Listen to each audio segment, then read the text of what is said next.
एक स्कूल के विद्यार्थियों ने वायु प्रदूषण कम करने के लिए स्कूल के अंदर और बाहर पेड़ लगाने के बारे में सोचा।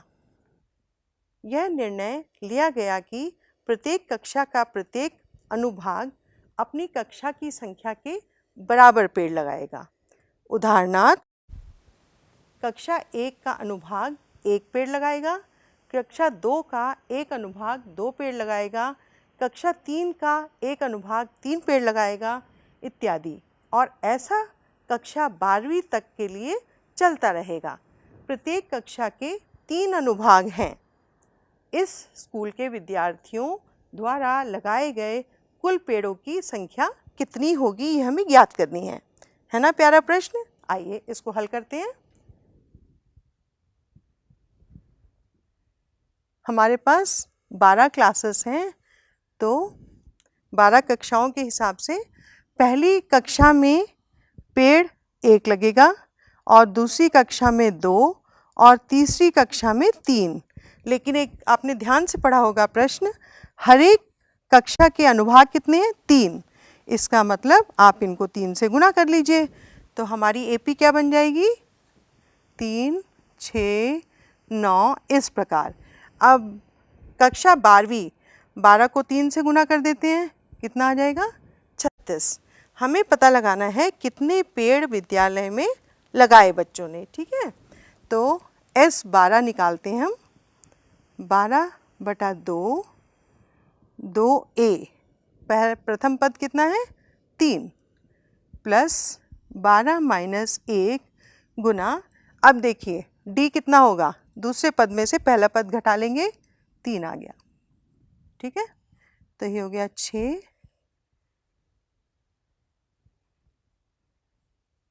11 को 3 से गुना कर देंगे,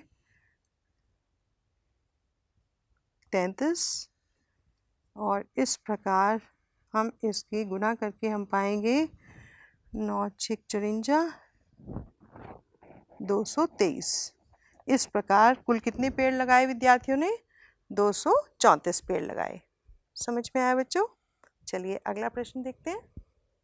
केंद्र A से प्रारंभ करते हुए बारी बारी से केंद्रों A और B को लेते हुए त्रिज्याओं 0.5 सेंटीमीटर, 1 सेंटीमीटर, 1.5 सेंटीमीटर, 2 सेंटीमीटर वाले उत्तरोत्तर अर्धवृत्तों को खींचकर एक सर्पिल स्पाइरल बनाया गया है, जैसा कि आकृति में दर्शाया गया है। 13 क्रमागत अर्धवृत्तों से बने इस सर्पिल की कुल लंबाई क्या है? यहाँ हम पाई बराबर 22/7 लेंगे, ठीक है। अगले पेज पे देखते हैं इसका हल। R1 कितना है? 0.5 सेंटीमीटर, R2 कितना है? 1 सेंटीमीटर, R3 कितना है? 1.5 सेंटीमीटर। तो प्रथम पद हमारे पास कितना हुआ? 0.5 सेंटीमीटर, और सार्वंतर कितना हुआ बच्चों? 1 सेंटीमीटर से हम 0.5 घटा देंगे तो 0.5 सेंटीमीटर हो गया। सर्पिल की कुल लंबाई बराबर होगी 13 क्रमागत अर्धवृत्त को लेकर के। तो पाई R1 pi plus R2 plus pi R3 plus pi R13 तक हम जोड़ेंगे। आप देख रहे हैं कि पाई कॉमन है, तो हमने पाई को बाहर ले लिया। R1 plus R2 plus R3 plus R13 तक हम लेंगे। पाई कॉमन बाहर लिया और R1 हमारे पास कितना था? 0.5, फिर 1.5 प्लस 13 टर्म तक हम लेंगे इस प्रकार। तो पाई से हमने गुना किया 13/2 गुना 2 गुना 0.5 प्लस 13 माइनस 1 गुना 0.5। तो ये हो गया, पाई को हमने गुना किया 13/2 गुना 1 प्लस 12 गुना 0.5, ये हो जाएगा 6। 12 को अगर हम 0.5 से गुना करते हैं, ये 6 हो जाएगा। 6 में 1 जोड़ा 7 हो गया। तो पाई गुना 13/2 गुना 7 बराबर होगा 22/7 गुना 13/2 गुना 7। अब देखिए हम यहाँ पे 7 और ये 7 कट जाएगा, और 22 को 13 से गुना करेंगे तो हमें मिलेगा 43 सेंटीमीटर। ठीक है बच्चों, समझ में आया? 200 लट्ठों को ढेरी के रूप में इस प्रकार रखा जाता है। सबसे नीचे वाली पंक्ति में 20 लट्ठे, उससे अगली पंक्ति में 19 लट्ठे, उससे अगली पंक्ति में 18 लट्ठे इत्यादि। ये 200 लट्ठे कितनी पंक्तियों में रखे गए हैं तथा सबसे ऊपरी पंक्ति में कितने लट्ठे हैं, ये हमें पता लगाना है। बहुत ही प्यारा प्रश्न है। सबसे नीचे वाली पंक्ति में कितने हैं? 20 लट्ठे, और उससे अगली पंक्ति में 19 और उससे अगली में 18। इसका मतलब प्रथम पद हमारे पास कितना हो गया, ये हमें पता लगाना है। ऊपर सबसे ऊपर लट्ठे कितने हैं? an हमें दे रखा है 20 और a plus n minus 1 into D हमने फार्मूला लगाया, तो a प्लस n हमें मिलेगा 20 प्लस 1 जो हुआ 21, तो a प्लस n हो गया 21। इसको हम आगे देखते हैं। Sn बराबर है n/2 Guna a plus an, ये सूत्र लगा लेते हैं। 200 बराबर है n/2 Guna a plus an, ये हमें 200 को 2 से गुना किया, 400 बराबर n गुना a प्लस 20।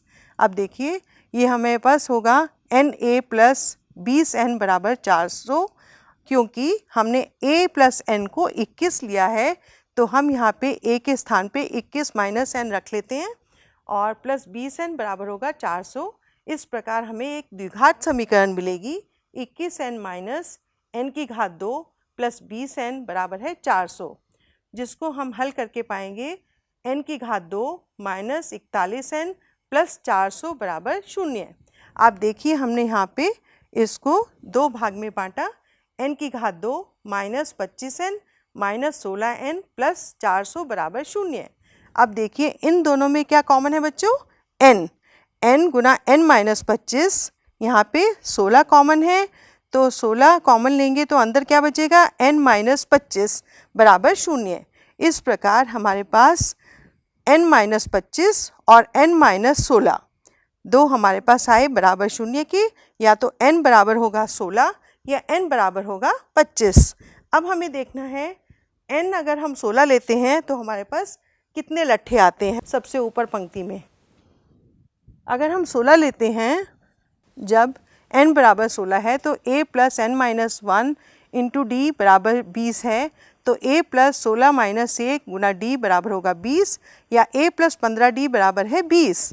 इसका मतलब a प्लस 15 गुना 1 बराबर होगा 20, और इस प्रकार प्रथम पद सबसे ऊपर कितने आएंगे हमारे पास? a बराबर 20 माइनस 15 जो है 5। अगर हम 25 लेते हैं तब देखिए क्या होता है, a plus 25 minus 1 Guna d बराबर है 20, a प्लस 24 गुना 1 बराबर है 20, और a हम निकालेंगे तो उसका मान आएगा -4। क्या ये संभव है? क्या हमारे पास -4 लट्ठे हो सकते हैं? नहीं हो सकते, तो ये हम लिखेंगे ये संभव नहीं है।